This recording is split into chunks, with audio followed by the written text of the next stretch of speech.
간절히 기도드립니다. 아멘. 우리가 주일에 히브리서를 묵상하고 있습니다. 이제 13장에 왔는데요. 다음 주 한 번만 더 하면 히브리서 강해가 끝납니다.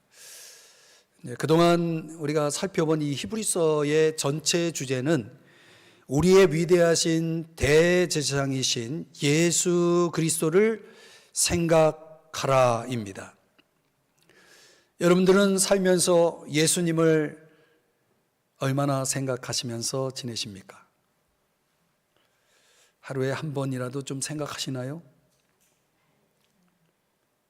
자, 우리가 1장서부터 10장 18절까지는 우리가 날마다 생각해야 할 예수 그리스도가 하나님의 아들이시고 또 영원한 대제사장이시다라는 것을 소개하면서 그 예수 그리스도가 우리에게 있다는 것을 강조합니다. 그리고 10장 19절서부터 13장의 내용은 이제 그 예수님을, 우리에게 있는 이 예수님을 참 마음과 온전한 믿음으로 나가자, 그분에게 나아가자, 이걸 강조하고 있습니다. 온전한 믿음으로 나아가기 위해서 우리에게는 11장에서는 믿음의 본보기인 우리 믿음의 영웅들을 소개하면서 그들의 본을 따라야 된다라는 걸 권면하고 있고요. 12장에서는 소망으로 인내하라, 이걸 권면하고 있습니다. 그리고 13장에서는 사랑하라, 이렇게 권면하고 있습니다. 그러니까 우리 신앙인들은 믿음, 소망, 사랑으로 살라는 거죠. 이 13장에서 사랑을 이야기할 때는 그 사랑의 대상이 지난주에 살펴본 13장 1절에서 9절은 형제를 사랑하라, 또 복음을 위해 수고하는 이들을 사랑하라, 어려움을 당한 이들을 사랑하라, 가족을 사랑하라, 그리고 영적인 지도자를 사랑하라, 이렇게 사랑의 대상을 소개합니다. 그리고 오늘 우리가 살펴보는 본문 10절에서 16절은 하나님을 사랑하라, 이렇게 말하고 있습니다. 그 하나님을 사랑하는 방법이 뭐냐? 그게 바로 오늘 우리 설교 주제인 영문 밖으로 하나님께 나아가는 것입니다. 영문 밖으로 예수께 나아가라, 그게 바로 사랑의 방법입니다. 그래서 오늘 본문에 보면은 11절, 12절, 13절에 계속 이 표현이 나와요. 영문 밖에서, 성문 밖에서, 영문 밖으로. 오늘 이 세 번 반복되는 이 표현을 제가 오늘 말씀을 여기에다가 초점을 맞춰서 말씀을 풀어가려고 하는데요. 이 영문이라고 하는 이 단어는 광야의 이스라엘 백성들이 캠프를 지을 때 그 각 지파별로 캠프를 칩니다. 그 각 지파별의 진영을 거기에다 이름을 붙인 군사적인 표현입니다. 그러니까 영문 그러면 각 지파별 진영을 말한다, 이렇게 이해하시면 되겠습니다. 그리고 또 성문은 당연히 이제 예루살렘 성문을 표현한 거죠. 그래서 오늘 본문에서 영문 밖에, 성문 밖에 이렇게 표현하고 있는 것은 당시 유대의 사회가 부정한 사람들, 법을 어긴 사람들을 따로 격리시키기 위해서 마련한 장소를 가리킵니다. 우리가 코로나로 인해서 자가격리라는 거 하잖아요. 그럼 여기 이 유대 사회는 부정한 사람이나 법을 어긴 사람들을, 그들을 격리시키기 위한 장소로 성문 밖에, 진영 밖에 한 장소를 정한 거죠. 그걸 지금 설명하고 있는 거예요. 그리고 예수님께서 영문 밖에서 고난을 받으셨다, 이 12절에서 그렇게 말씀하고 있는 의미는 뭐냐면, 마치 예수님이 부정한 자일 것처럼, 마치 예수님이 법을 어긴 자인 것처럼, 사실은 내가 부정하고 내가 법을 어겼지만 나를 대신해서 예수님께서 그런 자로 취급을 받고 정죄를 받고 처형을 당하셨음을 강조하는 표현이죠. 그게 영문 밖에서입니다. 그러니까 예수님은 안에서가 아니라 밖에서 죽으셨다는 거죠. 이 밖에서 죽으셨다. 그 이유는 우리를 거룩하게 하고 우리의 죄를 대속하기 위해서 밖에서 죽으신 겁니다. 그러니까 저와 여러분이 믿는 예수님은 그 밖에 계시는 거예요. 그러나 우리가 그 예수님을 만나려면, 그 예수님을 따르려면 우리도 영문 밖으로 나가야 되는 거예요. 그 영문 밖으로 나간다는 의미가 뭡니까? 어떻게 하면 우리가 영문 밖에 계신 주님을 만나고 따를 수 있습니까? 어떻게 해야 됩니까? 세 가지를 해야 되는 거예요. 첫 번째는 예수의 고난을 짊어져야 합니다. 13절 말씀을 다시 보시면 그런즉 우리도, 믿는 우리를 가리킵니다. 우리도 그의 치욕을 짊어지고, 이렇게 말씀하죠. 이 영문 밖으로 그분에게 나아가기 위해서 전제가 뭐냐면 그의 치욕을 짊어지고 그랬어요. 그 치욕이라는 것은 문자적으로는 조롱, 비난 이런 겁니다. 그러니까 그의 치욕이니까 예수님이 예루살렘 유대 사람들에 의해서 버림받고 조롱받고 비난을 받고 심지어 죽음을 당했다는 의미입니다.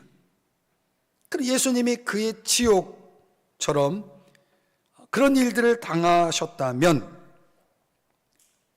우리가 복음서에서 그런 내용을 살펴볼 수 있지 않습니까? 예루살렘, 그 믿지 않는 유대 사람들이 예수를 예루살렘 밖으로 끌고 나가잖아요. 영문 밖으로, 성문 밖으로 끌고 나가서 예수님을 치욕거리 되게 하죠. 그래서 요한복음 19장 20절에 보면은 예수님께서 못 박히신 곳이 성에서 가까운 거로 이렇게 표현하고 있거든요. 이게 바로 영문 밖에 어느 장소를 가리키는 겁니다. 그곳이 갈보리죠. 갈보리 언덕. 그러니까 23절에서 우리도 그의 치욕을 짊어져라 라고 권면하고 있는 이 말씀의 의미는 우리가 예수님을 선택하고 예수님을 믿고 예수님을 따르면서 예수님에게 헌신하면서 받아야 될 고난에 동참하라는 의미죠. 여러분은 예수님을 선택하고 믿고 따르고 헌신하면서 어떤 고난을 겪고 계시나요? 고난이 있나요? 당시 유대교에서 기독교로 개종한 그리스도인들, 그러니까 히브리서 독자들이죠. 이 히브리서 편지를 받은 독자들의 입장에서 보면 그들이 그리스도를 선택하고 그리스도를 믿고 그리스도를 위해서 살기 위해서는 유대교라고 하는 유대 사회라고 하는 그 진영을 나가야 됐습니다. 진영 밖으로 나가야 했다는 거죠. 그건 뭘 의미하냐면 유대인으로서 유대 사회에서 누릴 수 있는 특권, 권리, 또 여러 가지 안전, 이런 것들을 포기한다는 의미가 있는 거예요. 그러니까 유대 사회에서 유대교가 아닌 예수를 선택한다는 것은 어떤 의미에서는 법정에 설 수 있는 그 위험도 감수해야 하는, 자신들이 가지고 있는 누릴 수 있는 많은 특권들과 축복들을 잃어버릴 수 있다는 것을 의미하는 거죠. 예수 그리스도에게 충성을 다짐하고 예수 그리스도에 살기로 했던 그들은 어떤 고난이 있다 하더라도 끝까지 예수님을 믿고 따라야 했다는 거죠. 영문 밖으로 나가서 말이죠. 주님은 우리에게도 그런 동일한 삶을 도전하고 계십니다. 그래서 누가복음 9장에서 이렇게 말씀하고 있는 거죠. 같이 읽어볼까요? 시작.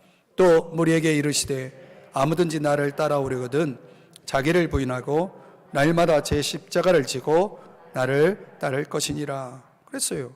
주님을 따라오려면, 주님을 따라가려면 자기 부인하고 십자가를 지고 주님을 따라야 된다, 이렇게 말씀하고 있는 거죠. 그래서 이렇게 살기 위해서는 각오해야 될 게 24절입니다. 또 같이 읽어봐요. 시작. 누구든지 제 목숨을 구원하고자 하면 잃을 것이요 누구든지 나를 위하여 제 목숨을 잃으면 구원하리라. 아멘. 잃어야 구원 받는 거예요. 그 이름이 있고 구원이 있는 거죠. 이런 삶을 살았던 한 사람의 이야기가 있죠. 2세기의 서머나 교회의 감독이었던 폴리갑의 이야기, 여러분 몇 번 들어보셨을 겁니다. 그가 86세의 나이에 로마 총독으로부터 소환을 받죠. 그리고 명령하기를 그리스도를 부인하라, 로마 황제에게 충성하라고 그렇게 명령을 합니다. 그러자 폴리갑이 답하기를 이렇게 말하는 겁니다. 내가 지금까지 86년 동안 주님을 섬겨왔습니다. 그 주님은 저에게도 신실하셨습니다. 그런데 어찌 내가 그분에 대한 믿음을 저버리고 그 주 구세주의 이름을 모독하겠습니까? 그러자 로마 총독이 경로했습니다.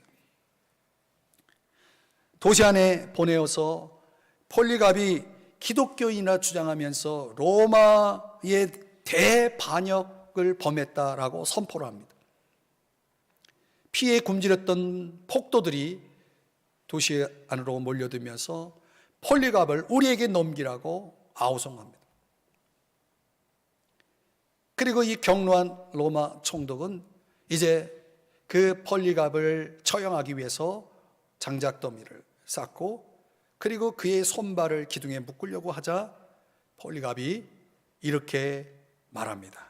그 못들을 치우시오. 그 못들을 치우시오. 내가 화염을 견딜 힘을 주시는 분이 장작더미에서 내빼지 않고 견딜 힘을 주실 것이오. 그대들은 잠시 타오르는 그리고 꺼져버리는 불꽃으로 나를 위협하고 있어. 악인들을 기다리는 불길, 장차올 심판, 영원한 형벌을 그대들이 알지 못하기 때문이요. 뭘 기다리고 있어? 이제 그대들이 내게 하고자 하는 대로 하시오. 이 말을 남기고 그는 화염 속에서 순교를 당했다고 합니다. 사랑하는 여러분, 연로했음에도 불구하고 이 폴리갑, 주님을 향한 그의 헌신, 그의 충성은 변함이 없었다는 거죠. 여러분, 나이가 들수록 더 담대해지고 더 헌신하고 더 충성할 수 있는 이 폴리갑과 같은 사람, 그가 바로 영문 밖에 계신 주님을 만나러 나아가고 그 주님을 따르는 자 아닙니까? 과연 저와 여러분은 이 폴리갑처럼 나이가 들어도 변함없이 그분을 향한 헌신, 그분을 향한 충성을 다할 수 있겠습니까?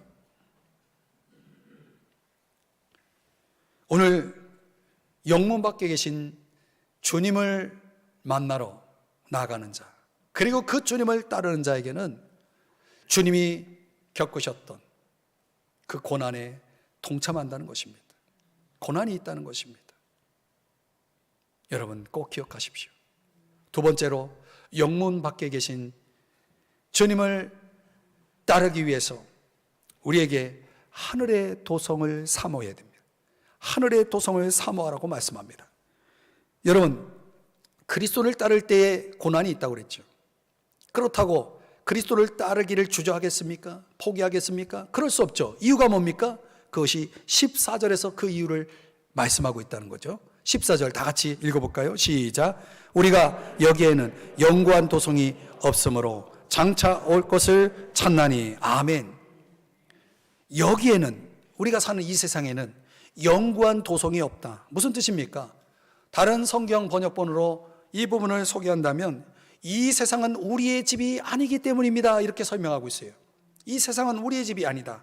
또 현대어 성경에서는 이 세상에는 우리 고향이 없습니다 라고 말씀합니다. 우리는 하늘에 있는 영원한 고향만 하루같이 기다리고 있습니다 라고 현대어 성경은 번역하고 있습니다. 그러니까 우리가 그리스도의 고난에 동참하는 이유가 뭐예요? 이 세상이 우리 집이 아니기 때문에 그래요. 이 세상이 우리 집이 아니라고 믿는 사람들은 그리스도의 고난에 동참할 수 있다는 거예요.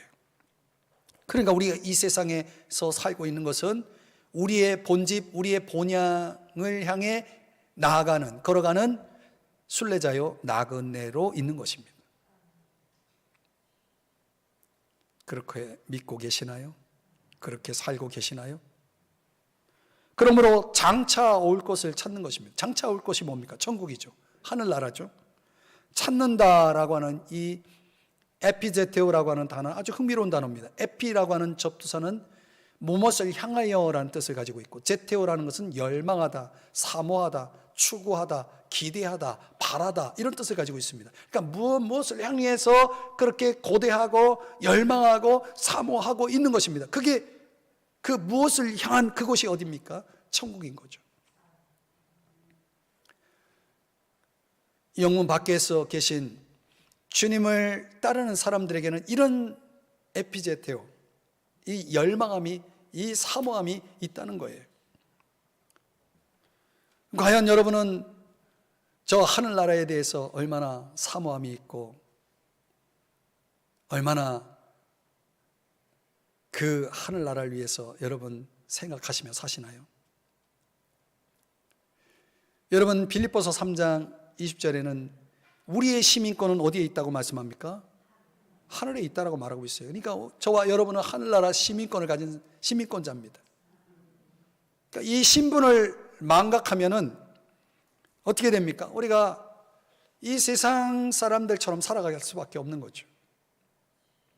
그러니까 하늘나라 시민권을 가진 사람임을, 이런 신분을 망각하지 않도록 저와 여러분은 이 세상 특권에 대해서 지나치게 얽매여서는 안 되는 것입니다. 베드로전서 1장 17절에 그렇게 말씀하고 있잖아요. 같이 한번 읽어볼까요? 시작. 여러분은 지금부터 하늘나라에 들어갈 날까지 주님을 두려워하는 마음으로 경건하게 살아가십시오. 여러분, 하늘나라에 들어갈 날까지, 그날이 언제예요? 몰라요. 그러나 언젠가는 그날이 옵니다. 그 하늘나라에 들어갈 날까지 저와 여러분에게 필요한 게 뭐냐면 주님을 두려워하는 마음으로 경건하게 사는 거예요. 그렇게 위해서 베드로전서 2장 11절에서는 이렇게 살아야 된다고 말하고 있는 것입니다. 다 같이 읽어봅니다. 시작. 여러분은 하늘의 고향을 둔 이 땅의 나그네들입니다. 그러니 여러분의 영혼의 싸움을 걸어오는 세상의 악한 쾌락을 멀리 하십시오. 그러니까 우리의 영혼의 싸움을 걸어오는 이 세상의 것들이 있다는 거죠. 그것이 소유가 될 수 있고 쾌락이 될 수도 있고 집착이 될 수도 있는 거예요. 그러니까 우리가 그런 것에 자꾸 만족하고 그런 것에 지나치게 애착을 두어서는 안 된다라고 하는 것이죠. 그러면 그럴수록 우리는 그리스도를 망각하게 되고 저 하늘나라의 시민권자라고 하는 이 신분을 망각하게 되는 것입니다. 세상 사람과 똑같이 사는 거예요. 생각하는 것이나 말하는 것이나 행동하는 것이 똑같이 그렇게 살아가는 것입니다. 여러분, 정말 우리가 이 지상에서의 삶이 일시적이라고 하는 것을 잊지 말아야 됩니다. 우리는 사실 이 세상의 외국인이에요. 여러분이 해외에 혹 무슨 일이 있어 갔을 때 여러분 다른 나라에 가가지고 여러분의 권리를 주장하는 일이 있습니까? 그 나라 시민도 아닌데 그 나라의 시민의 어떤 그런 권리를 주장합니까? 그럴 수 없는 거죠. 신앙도 마찬가지인 것입니다. 우리가 이 세상의 안락함을 즐기는 것은 합당하지 않은 것입니다. 예컨대 우리의 직업이나 돈이나 가정이나 취미생활이 우리의 삶의 가장 중요한 부분이 되어서는 안 된다는 거예요. 여러분, 이걸 오해하지 마셔야 됩니다. 그것이 중요하지 않다라는 것이 아니라 그것이 우리의 삶에 있어서 가장 중요한 부분이 되어서는 안 된다는 거예요. 저와 여러분에게 적어도 믿는 자로서 우리의 삶에 있어서 가장 중요한 부분은 저 하늘에 있어요. 그게 믿는 자의 합당한 자세이고 생각이죠. 그래서 예수님께서 이렇게 말씀하시지 않았습니까? 마태복음 6장 20절 21절에서 너희를 위하여 이게 중요한 거예요. 너희를 위하여. 그러니까 주님은 우리를 위해서 이 말씀을 주신 거예요. 보물을 하늘에 쌓아두어라 라고 말씀하시는 거죠. 왜 거기다 쌓아두어야 되느냐? 너희 보물이 있는 곳에 너희 마음도 있을 것이기 때문에. 여러분, 우리 마음이 이 세상에 꽉 차 있으면 저 하늘에 대한 마음에 조금이나마 그 여력이 있겠습니까? 믿는 우리가 가족을, 또 배우자를, 일을, 교회를 사랑합니다. 그러나 우리의 시선은 항상 저 지평선을 넘어서 미래를 바라보는 자가 되어야 하는 것입니다. 우리가 이 세상을 너무 좋아하면 우리를 위해서 예비된 미래를 위한 축복을 놓치는 것입니다. 이 세상 재물과 쾌락이 하늘의 보화를 찾는 일을 방해해서는 안 된다는 거죠. 한 사업가의 이야기인데요. 이분은 잘 나가는 사업가고 이미 부자입니다. 그런데 어느 날 역대 최대의 복권에 당첨된 거예요. 그래서 그를 이제 인터뷰를 하게 되는데 아주 고상한 소망을 밝힙니다.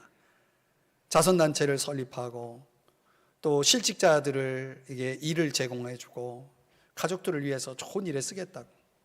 그러나 나는 이미 부자기 때문에 내가 이게 복권 당첨됐다고 해서 크게 달라질 일 없다고 이렇게 자신만만하게 인터뷰를 했습니다. 그리고 몇 년이 지났습니다.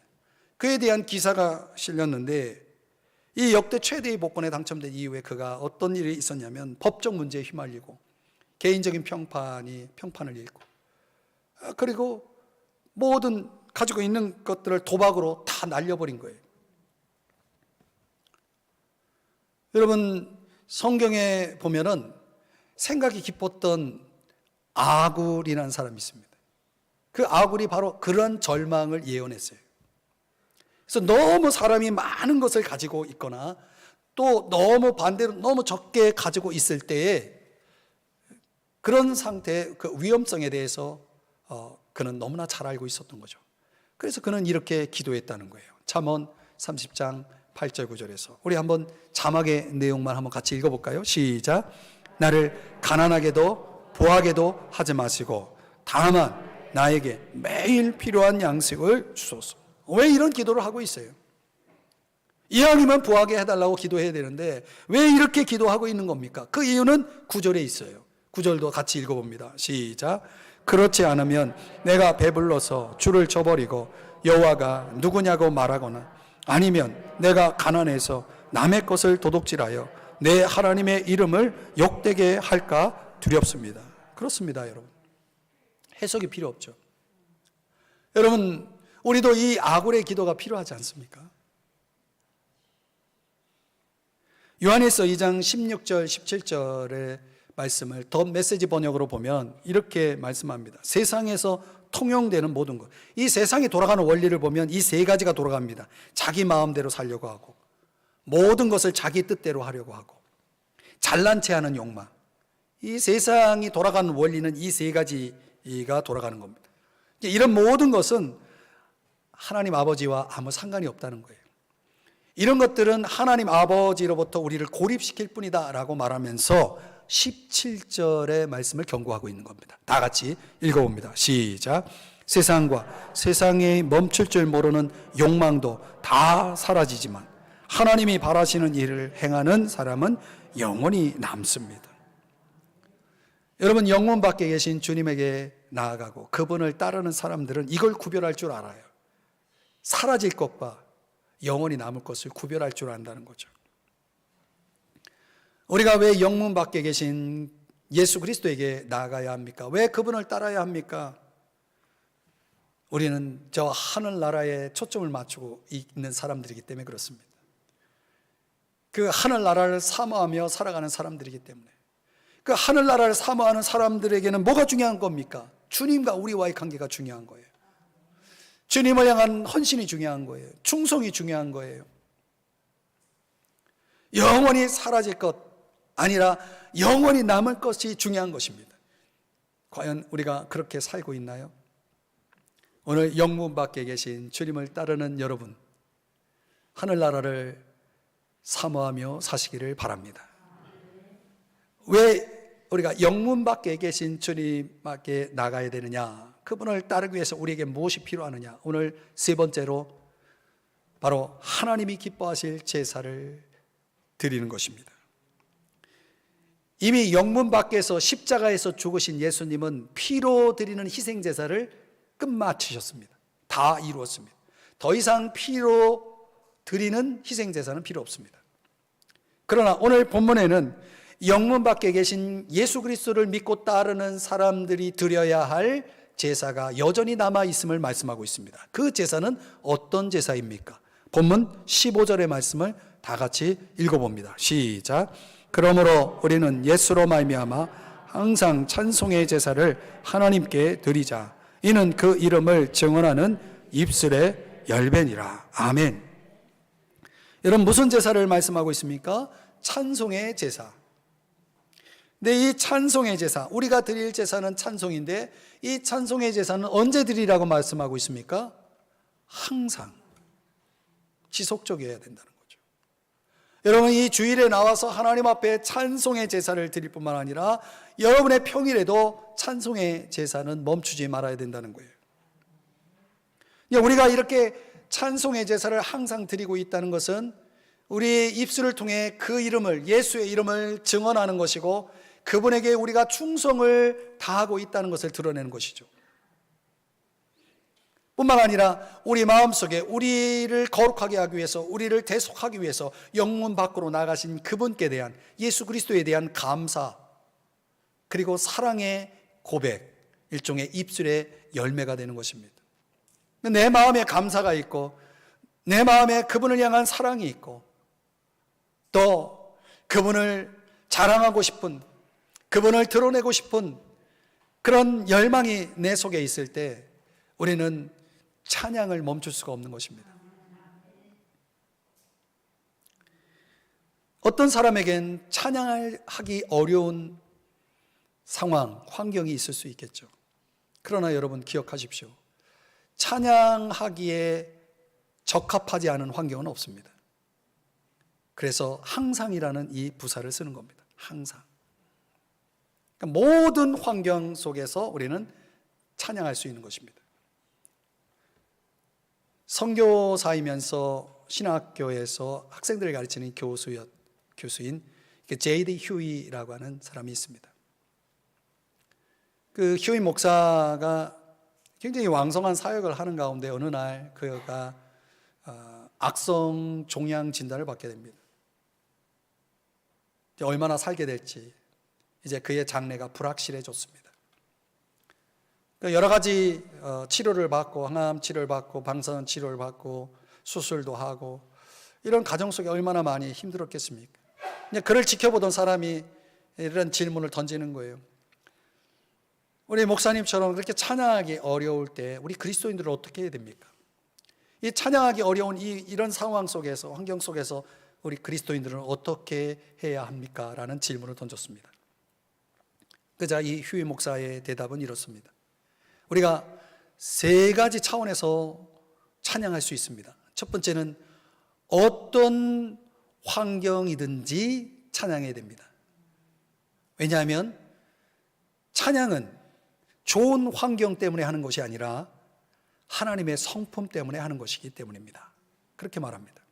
그러면서 자신의 간증을 하기를, 나는 결코 내가 겪고 있는 이 병을 감사하지 않습니다.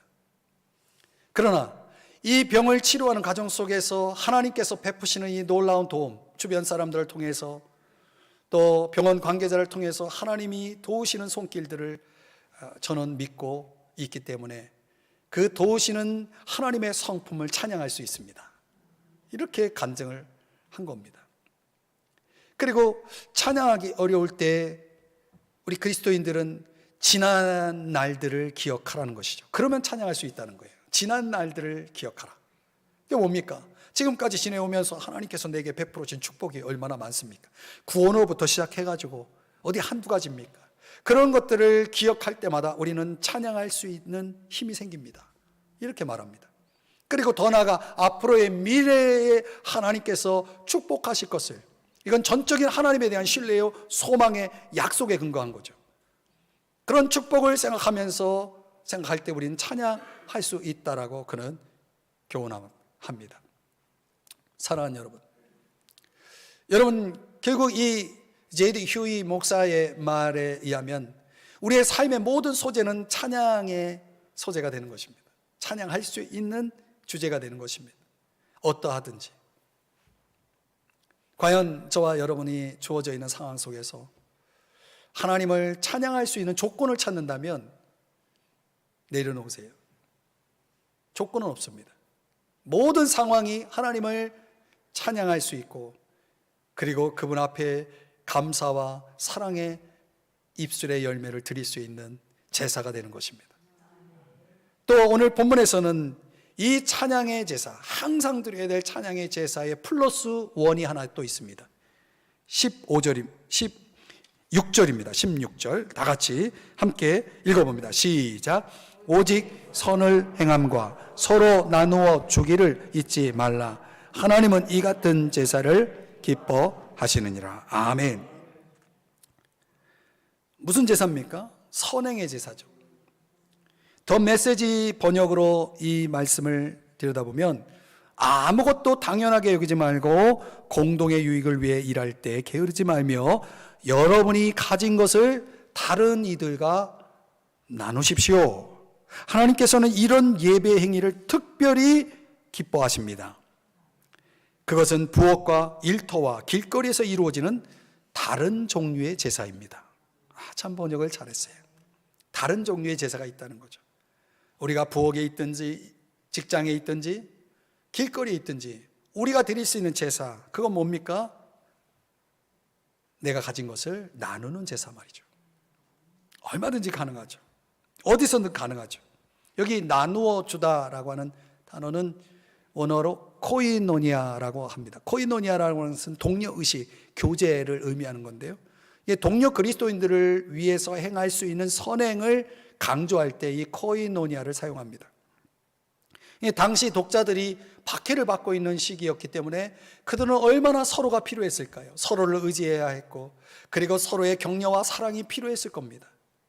그런 차원에서 그들은 이 나눔이 얼마나 소중했겠습니까? 그러니까 오늘 우리가 무엇인가를 누군가에게 나눌 수 있다는 건 그건 능력이에요. 내가 나눌 수 있는 것이 있기 때문에 능력이죠. 그러나 내가 아무리 많은 것을 가져도 내가 나눌 수 없다면 나는 능력이 없는 거예요. 여러분, 능력이 있습니까?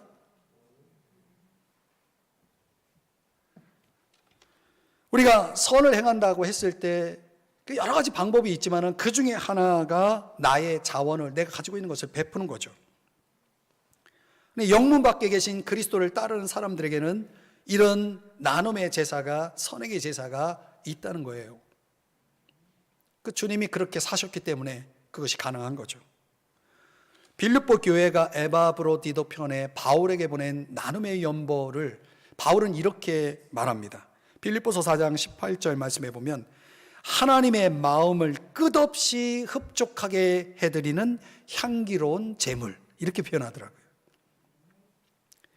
하나님의 마음이 얼마나 흡족한지요. 끝없이 흡족하게 해드릴 수 있는 향기로운 제물이 바로 나눔의 연보다, 이렇게 말하고 있는 거죠.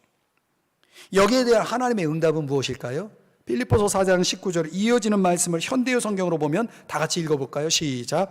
하나님께서는 그리스도 예수 안에서 여러분이 필요한 모든 것을 풍족하게 채워주실 것입니다. 내가 나눔으로 비어져 있기 때문에 그 비어진 데를 주님은 풍성하게 채워주시겠다는 거죠. 이게 약속이죠. 비우지 않는 사람, 나누지 않는 사람들에겐 이런 일들이 일어날 수가 없죠. 이미 채워져 있기 때문에 채울 수가 없는 겁니다. 갈라디아서 6장 9절 말씀도 같이 읽어볼까요? 시작. 낙심하지 말고 선을 행하십시오. 실망도 포기도 하지 않고 꾸준히 선을 행하다 보면 복을 거두어 드릴 날이 올 것입니다. 이 부분이 참 좋아요. 복을 거두어 드릴 날이 올 것입니다. 여러분, 이 날이 있다는 거예요. 꾸준히 선을 행한 사람에게 해당되는 말씀이죠. 윌리엄 제임스가 성숙에 대해서 설명하면서 이런 것이 성숙이다라고 말한 것이 있는데요, 4가지입니다. 하나는 이기주의를 극복하는 것입니다. 그러니까 성숙한 사람은 굉장히 이타적이에요. 사고하는 것이나 행하는 것이 이타적이에요. 다른 사람을 먼저 생각할 줄 아는 거죠. 그게 성숙한 거예요. 자기밖에 모르는 사람은 여전히 아직도 성숙하지 못한 거죠. 또 성숙이라는 것은 뭐냐? 하나님의 역사, 즉 하나님의 뜻, 하나님의 은혜가 내 삶 속에 있다는 걸 깨닫고 있는 사람, 하나님의 은혜의 손길을, 내 삶 속에 미치는 하나님의 손길을 깨닫고 있는 사람, 그 사람이 바로 성숙한 사람이다. 또 자신의 한계를 깊이 깨닫고 있는 사람, 이런 사람이 성숙한 사람이다. 또 마지막으로 강조하는 게 뭐냐면 삶 중심의 사랑이 있는 사람, 바로 그가 성숙한 사람이다, 이렇게 말합니다. 성숙이라는 것은 이타성이요, 감사요, 겸손이요, 사랑인 거죠. 우리가 이런 성숙한 모습으로 살아가기 위해서는 영문 밖에 계신 주님을 만나러 가야 돼요. 그리고 그분을 따를 때 이런 성숙한 삶의 모습이 나오는 거죠. 오늘 저와 여러분이 이런 성숙한 사람이 되시기를 바랍니다. 이제 말씀을 적용해 보겠습니다. 종교개혁자 마틴 루터가 그를 따른 무리들에게 이런 말을 했습니다. 우리 건강이 최고에 이르렀을 때라도 언제나 죽음을 염두에 두십시오. 그렇게 함으로써 우리는 마치 이 땅 위에 영원히 살 것처럼 생각하지 말고, 말하자면 한 발을 들고 한 발로 서서 사는 것처럼 느낄 수 있도록 하십시오. 이 루터의 말은 오늘날 죽음을 제쳐놓고 다른 모든 일들로 일평생 분주하게 살아가는 현대인들을 향해 적절한 잠언이 아닐까요? 심지어 오늘날의 교회들도 주로 믿음이 지금 당장 우리에게 제공해 줄 수 있는 복에만 초점을 맞추는 거죠. 말하자면 육체적인 건강, 재정적인 안정, 내적인 평안,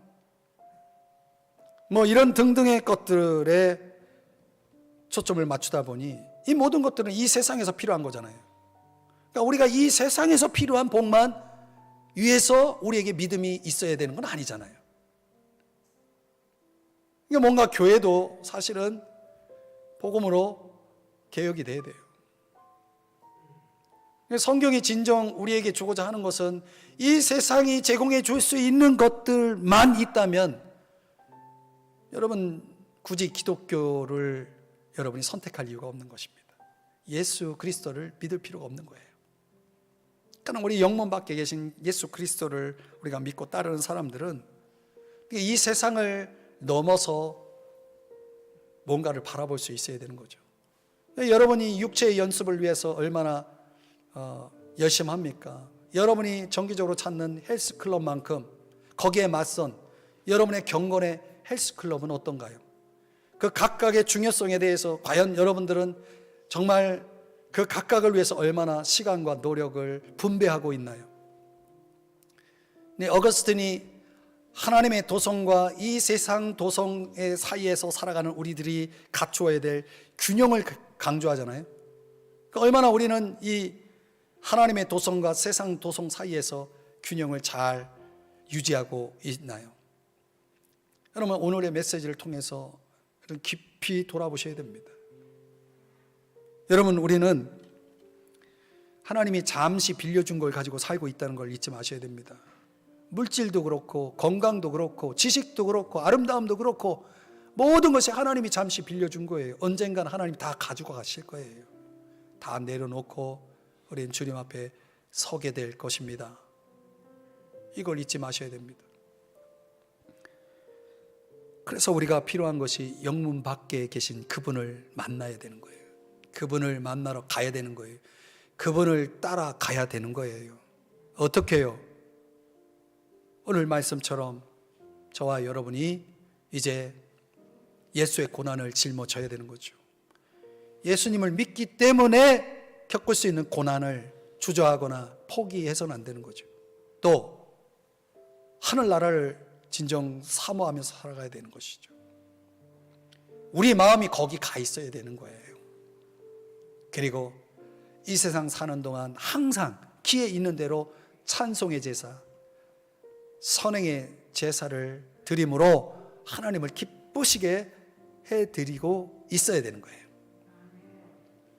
사랑하는 여러분, 하나님을 참으로 기쁘시게 하는 삶의 길을 걸어가지 않으시겠습니까?